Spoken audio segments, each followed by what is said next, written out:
Kalijombang. Perkenalkan, saya Siti Nureli Sepiani dengan nomor NIM 193223005. Kalian bisa memanggil saya Elis, dan saya merupakan salah satu mahasiswa aktif dari program studi pendidikan matematika STKIP Muhammadiyah Kuningan. Nah, pada hari ini saya akan membuat suatu video pembelajaran mengenai salah satu materi yang diajarkan di Matematika Peminatan kelas 10 SMA. Penasaran? Nah, materi yang akan saya bahas yaitu mengenai materi eksponen, lebih tepatnya mengenai eksponen dasar. Nah, di video kali ini kita akan belajar mengenai definisi dari eksponen dan juga bentuk umum dari eksponen. Oke, seperti yang kita tahu bahwa di saat pandemi seperti ini, kita tidak boleh untuk patah semangat ataupun putus asa dalam belajar. Maka dari itu, selamat menyaksikan dan selamat belajar. Baik, di sini sudah ada PowerPoint berisikan materi yang akan kita bahas, yaitu mengenai eksponen. Langsung saja, eksponen merupakan materi yang dipelajari pada mata pelajaran matematika peminatan, di mana materi ini dipelajari di kelas 10 pada semester ganjil. Nah, pada video kali ini kita ada 3 agenda yang akan dibahas. Yang pertama mengenai definisi eksponensial, yang kedua bentuk umum eksponen, dan yang ketiga manfaat dari eksponen. Masuk ke pembahasan yang pertama, kita akan membahas terlebih dahulu apa sih definisi dari eksponen.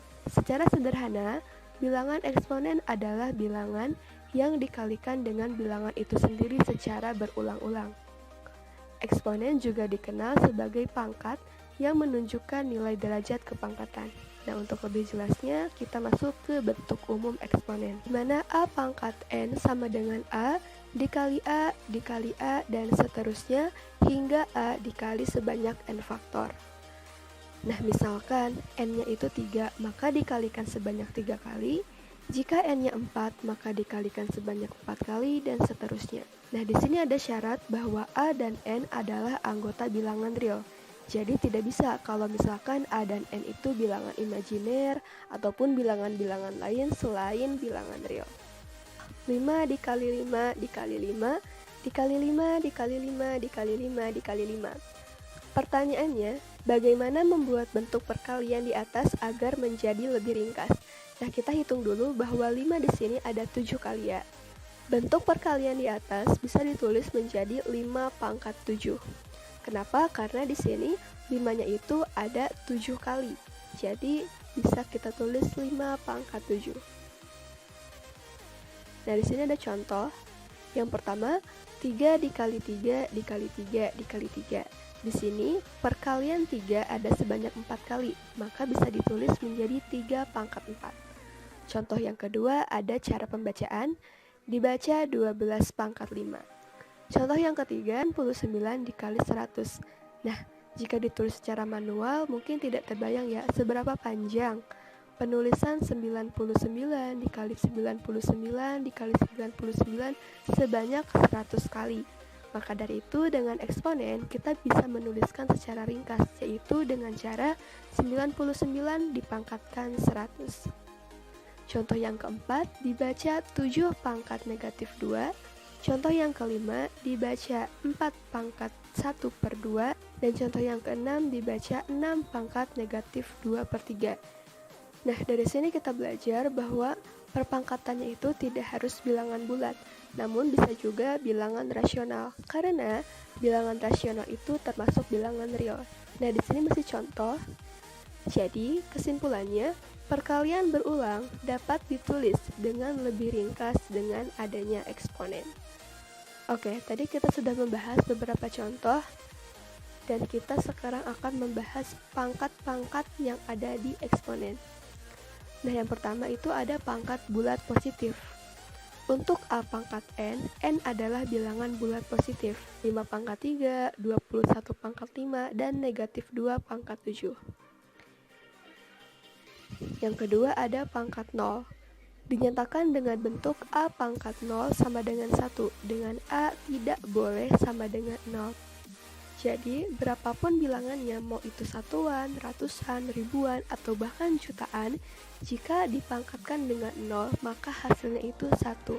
Nah, terus yang ketiga ada pangkat bulat negatif.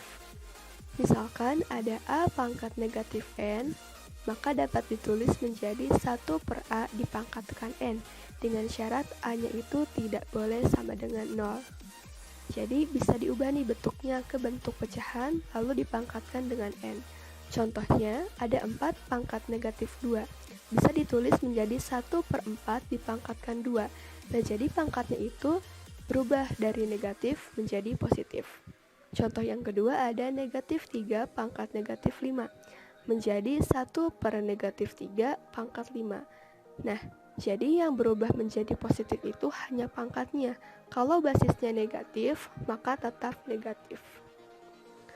Lalu yang terakhir ada pangkat pecahan atau disebut juga pangkat rasional. A pangkat M per N bisa ditulis juga menjadi akar N dari A pangkat M, dengan syarat N lebih dari 0 dan N tidak boleh sama dengan 1.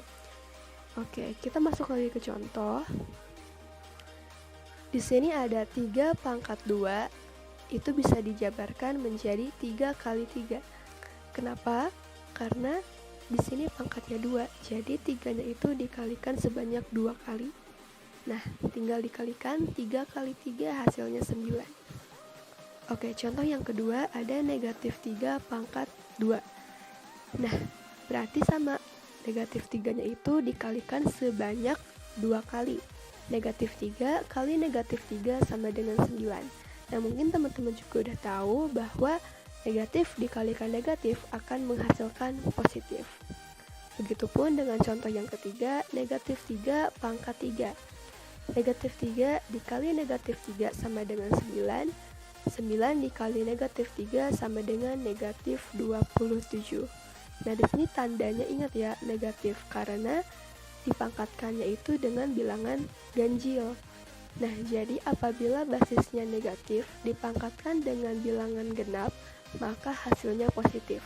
Sedangkan apabila basisnya negatif dipangkatkan dengan bilangan ganjil, hasilnya itu akan negatif. Selain itu, eksponen juga bisa dioperasikan dengan penjumlahan, pengurangan, perkalian, ataupun pembagian.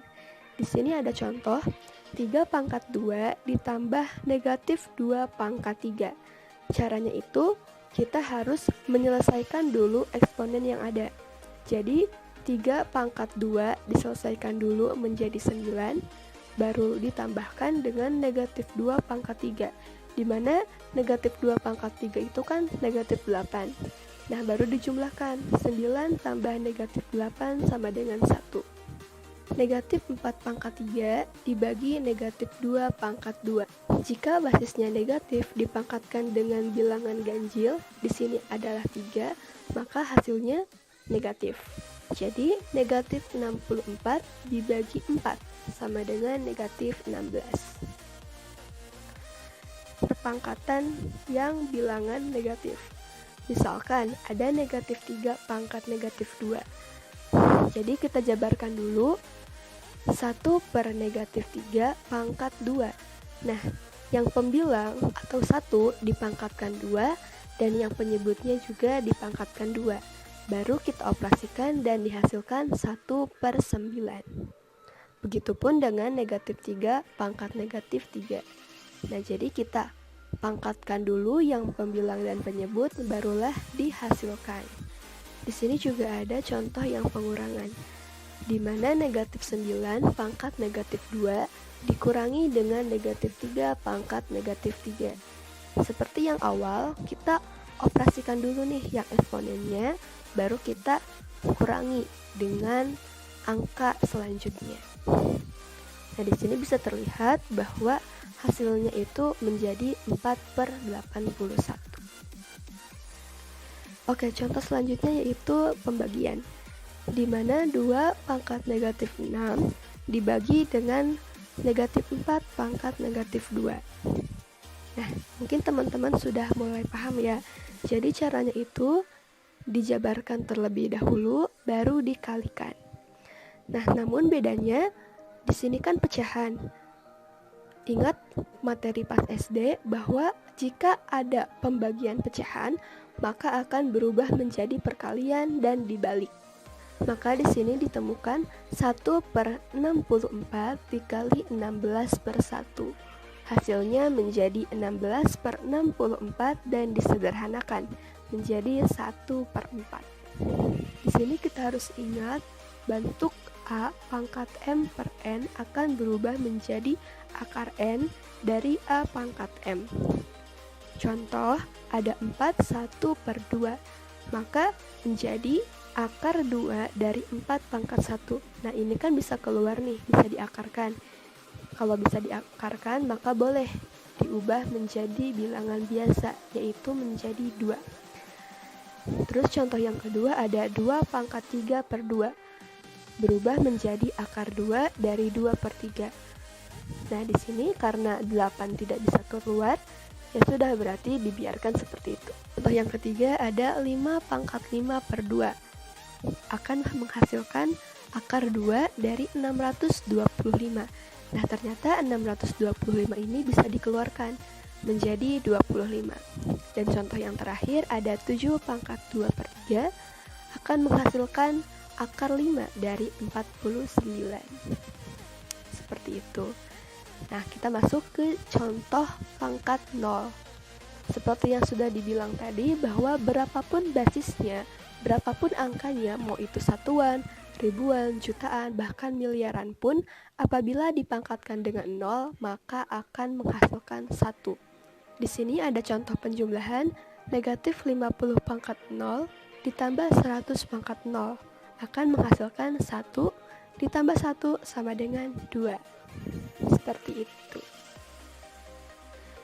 Oke, kita masuk ke agenda yang terakhir, yaitu contoh pemanfaatan eksponen. Apa aja sih pemanfaatan eksponen dalam kehidupan sehari-hari? Di sini saya mengambil 3 bidang, di mana yang pertama bidang sosial. Eksponen digunakan dalam perhitungan pertumbuhan penduduk dalam jangka waktu tertentu. Nah, jadi rumus laju pertumbuhan penduduk itu menggunakan bentuk eksponen. Yang kedua di bidang biologi, pertumbuhan bakteri itu perhitungannya juga menggunakan bentuk eksponen. Dan yang terakhir di bidang ekonomi, biasanya digunakan dalam dunia perbankan ataupun penghitungan bunga.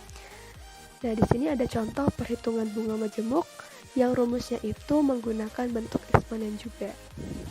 Lalu apa sih yang harus kita pelajari selanjutnya setelah mengenal eksponen dasar?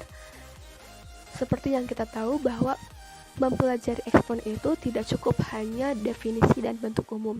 Maka dari itu teman-teman perlu nih untuk mempelajari sifat-sifat eksponen juga. Baik, mungkin sampai di sini dulu pembahasan kita mengenai eksponen. Semoga video ini bermanfaat dan semangat terus untuk kalian semua. Baik, apakah kalian sudah menonton video materi eksponen dasar? Jika belum paham, kembalilah menonton ulang video yang barusan kalian tonton. Atau bisa juga kalian mencari referensi lain dari internet, Google, YouTube, ataupun bertanya kepada teman ataupun guru yang lebih paham tentang materi tersebut. Pada dasarnya, eksponen merupakan salah satu materi matematika peminatan yang tentunya akan bermanfaat jika diaplikasikan dalam kehidupan sehari-hari. Oleh karena itu, kita harus memahami dan terpacu ataupun termotivasi untuk belajar eksponen lebih jauh. Nah, selain eksponen dasar berupa definisi dan bentuk umum, ada juga hal-hal lain yang perlu dipelajari di eksponen, seperti sifat-sifat eksponen. Dan sifat-sifat ini kita akan belajar di video selanjutnya.